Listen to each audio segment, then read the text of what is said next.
তো আজকে সাজুগুজু করে কোথায় বাইরেবো? আমি তো কোথাও বের হই না, সবসময় বাসায় থাকি। মানে সবাই আমার ভিডিও দেখে বাসায় কয় আপনি বের হন না, আপনি কি ঘুরতে যান না? না, আমি তেমন করতে যাই না, কোথাও যাওয়া হয় না। তো আসসালামু আলাইকুম, আপনারা সবাই কেমন আছেন? আমি তো আলহামদুলিল্লাহ ভালোই আছি। তো সুন্দর করে সাজুগুজু করে নিতে আসি, বাহিরে বের হবো এই জন্য। আর আপনাদের ভাইয়া তো আমার বারবার ফোন দিতেছে, বলে তুমি কোথায় কোথায় এখনো আসো না। তো ছেলেদের মনে একটাই সমস্যা, আমরা একটু রেডি হইতে গেলি তাদের মানে অধৈর্য হয়ে যায়। যতই হোক ঘন্টার পর ঘন্টা লাগে না, অবশ্যই আমি অতটা আমার দেরি লাগে না, তারপরও মানে সে একদম অধৈর্য হয়ে যায়। আর এইটা আমি দেখে যে প্রায় পুরুষেরই মানে আমরা মেয়েরা মানে রেডি হইতে গেলেই তারা মানে অনেক মানে ব্যস্ত হয়ে যায়। আর ওইটা জোগাড় মানে রেডি, আমাদের গ্রামে মানে আমরা বলি আর কি জোগাড়, আমাদের বরিশালের ভাষায় ওইটারে বলে যে রেডি। যাই হোক, মানে তৈরি হওয়া। তো যেটাই আপনারা মনে করেন, আমি একটি ইংলিশও মাইরে দিলাম। তো যাই হোক, যদি ভুল ত্রুটি কিছু হয়ে থাকে মাফ করে দিবেন। তো আমি এই তো সুন্দর করে সিঁড়ি দিয়ে নামতেছি, আমার বাসা 3 তলাতে, এই জন্য আর কি সিঁড়ি দিয়ে নামতেছি। আর সিঁড়ি দিয়ে নামার পরে একটা থাইতে আমি ভিডিও করি, সবাই করে মেরেওতে আমি করি থাইতে।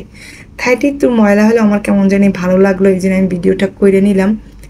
তো বাসার সামনে একটা রোড আছে, রোডটায় মানে একটু এরকম ভ্যান গাড়িতে মাল জিনিস বসে, আমরা মাঝে মাঝে এসে কিনি।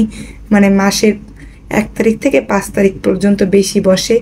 আর ওই ওয়ালটার পিছনে বড় একটা গার্মেন্টস, তো ওই জন্য আর কি ওই মেলা মতো বসে আর কি। 1 তারিখ থেকে 5 তারিখ পর্যন্ত বেশি বসে, পুরো মাসটাই বসে টুকটাক। ওই টাইমটা একদম জমজমাট থাকে। তো যাই হোক, আমার মতো কে কে এইরকমের মাসের মাঝখানে মানে করতে আসেন, বাজার করতে আসেন? আমি কিন্তু বাজার করতে আসলাম। আপনাদের প্রথমে কতটা মানে কতটা মানে কনফিউশনে রাখছি যে আমি কই যাব ঘুরতে, মানে এই আর কি। তো এই দোকান থেকে আমরা সবসময় বাজার করি, আমরা তো আর ওই মানে বড় বড় শপিং মলে বাজার করি না, মানে শপে। তারপর বড় বড় শপিং মলে যে সবগুলোতে বাজার করে আমরা হইতে করি না। আমরা গরিব মানুষ, মানে মধ্যবিত্ত একদম গরিব মানুষ, আমরা ছোটোখাটো দোকানেই বাজার করি। আর এই ভাইয়ের দোকানেই আমি সবসময় বাজার করি। তো এই জন্য আজকেও বাজার করতে আসলাম। তো আমি পেঁয়াজটা বাচ্চা নিতেছে, আমার জামাই না বড় বড় পেঁয়াজ ভরতেছে। আমি বলি কি অবস্থা তোমার, তুমি বড় বড় পেঁয়াজ কেন বলো তো? মানে দোকানদার বুঝে গেছে, বলে হ্যাঁ বড় পেঁয়াজ ভালো না, ছোট পেঁয়াজও ভালো। সে কিন্তু ফাঁকে একটা নষ্ট পেঁয়াজও দিয়ে দিছিল।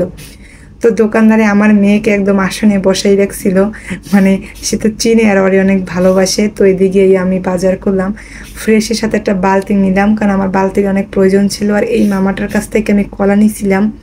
তো মামাটা আমার প্রচুর পরিমাণ ঠকাইছে, আমার জামাই চাল কিনতে গেছিল, তখনই মামাটার কাছ থেকে আমি কলাটা নিয়েছিলাম। বাসায় এসে দেখি কলা একদমই ভালো না,